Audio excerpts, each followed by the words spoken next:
Welcome to BASE. I am Ashutosh Dutt Mishra, and in this video I am going to discuss the important question of paper 5. तो जो भी English honours के Pataliputra university के students हैं उनके लिए ये पेपर 5 का जो इम्पॉर्टेंट क्वेश्चन है, मेरे अकॉर्डिंग जो गेस्ट क्वेश्चन इस साल पूछे जाने चाहिए वो यही सब है। तो मैं इसको डिस्कस करने वाला हूँ। बेसिक देखो, जैसे अगर आप पेपर 5 की बात करें तो ये लिटरेरी क्रिटिसिज्म का पेपर है। इसमें आपको ये सबसे टफ, बहुत सारे लोगों को लगता है कि लिटरेरी क्रिटिसिज्म का paper is one of the toughest paper, but है क्या कि आपको सिलेबस में 6 से 7 क्रिटिक हैं। अगर आप किसी भी 4 या 5 क्रिटिक को बहुत अच्छे से पढ़ जाते हैं, उनके थॉट्स पढ़ जाते हैं कि उन्होंने कौन कौन सी थ्योरी दी थी, तो you can easily answer in the examination. ये पेपर 5 आपका 2 पार्ट में बटा हुआ है। If I am not wrong, it is about the theoretical part of literary criticism. The first part which is theory. तो ये पहला वाला पार्ट जो है वो आपका थ्योरी है, and second part is practical criticism. तो थ्योरी वाले पार्ट से जो क्वेश्चन आएंगे, तो second part is practical criticism. तो जो थ्योरी वाले पार्ट से क्वेश्चन आएंगे वो 4 क्वेश्चन आएंगे। तो किसी भी 4 क्रिटिक को अगर आप बहुत अच्छे से पढ़ जाते हैं तो that is be enough for you. तो पहला क्रिटिक जिसको आप मिस मत कीजिए वो है एरिस्टोटल, और एरिस्टोटल से आप ये 3 क्वेश्चन प्रिपेयर कर लें।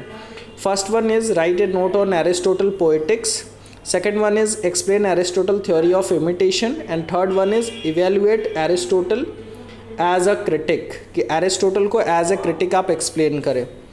तो पॉइंट इज़ कि you have to prepare these 3 questions on Aristotle. तो ये एक क्रिटिक हो जाएंगे। Now while talking about the second critic, अगर मैं दूसरे क्रिटिक की बात करूं तो you should prepare on Longinus as well. आप लॉन्जाइनस पे भी ये 2 क्वेश्चन ज़रूर तैयार कर लें। What according to Longinus are the sources of sublimity, and the next question is evaluate Longinus as the first romantic critic.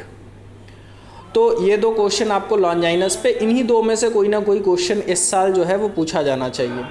तो आपको क्रिटिक्स के व्यूज़ आप नॉर्मली आप गूगल से या फिर बहुत सारे सोर्सेज से आप इसके बारे में पढ़ सकते हैं। गेस्ट पेपर के क्वेश्चंस आमतौर पे उतने अच्छे, जो गेस्ट पेपर आपको मार्केट में अवेलेबल है वो उतना अच्छा होता नहीं है। That's why you should Google it and try to find out the answer. If you are having proper book, then go and read through the book about these question और basic concepts को समझने की कोशिश करें। Then तो ये 2 critics से आपका 17 × 2 34 मार्क्स का हो जाएगा। Then go for Dryden as well. Dryden से सिर्फ अगर आप एक यही क्वेश्चन प्रिपेयर कर लेते हैं ना, तो कुछ भी आए तो आपको इसका जो बेसिक आइडिया है वही आपको ड्राइडन से रिलेटेड क्वेश्चन में लिखना है, which is basically a note on the salient features of Dryden an essay of dramatic Poaceae. Dryden का जो लिटरेरी क्रिटिसिज्म वर्क है वो an essay of dramatic Poaceae है। तो उसको लेकर के उसमें उन्होंने कौन कौन सी बातें कही है कि लिटरेचर को लेकर के कि कैसा होना चाहिए, तो उस पर आपको एक आंसर तैयार कर लेना चाहिए। Then moving on, you should prepare an answer on Matthew Arnold as well.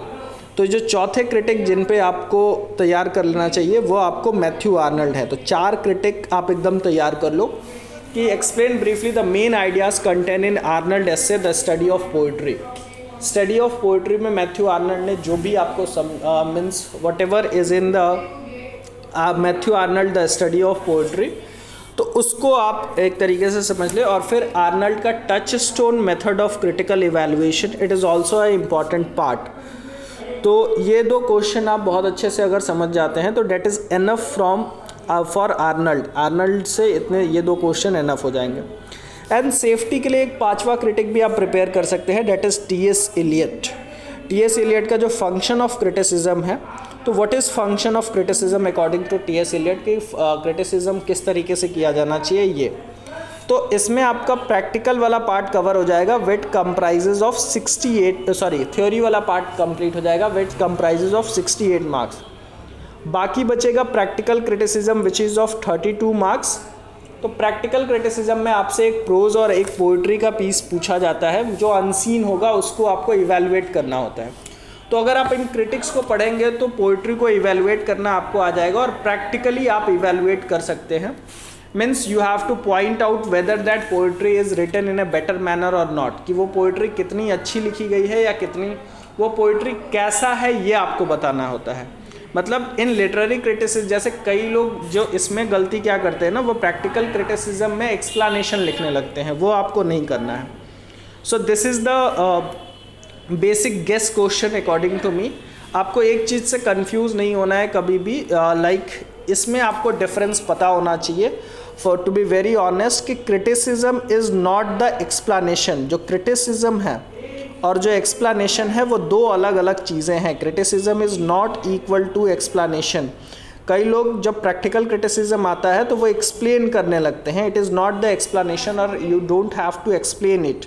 आपको इसे एक्सप्लेन नहीं करना है, बल्कि यू हैव टू क्रिटिसाइज. देखो, एक्सप्लेनेशन में आपको लिखना होता है कि क्रिटिसिज्म में आपको बताना होता है हाउ इज़ द पोइट्री, कैसी पोइट्री वो है. और एक्सप्लेनेशन में आपको बताना होता है कि what had been written in the poetry, कि पोइट्री में क्या लिखा गया है, उसका मीनिंग बताइए. तो here you have to, in practical criticism आपको बताना होता है कैसी पोइट्री है.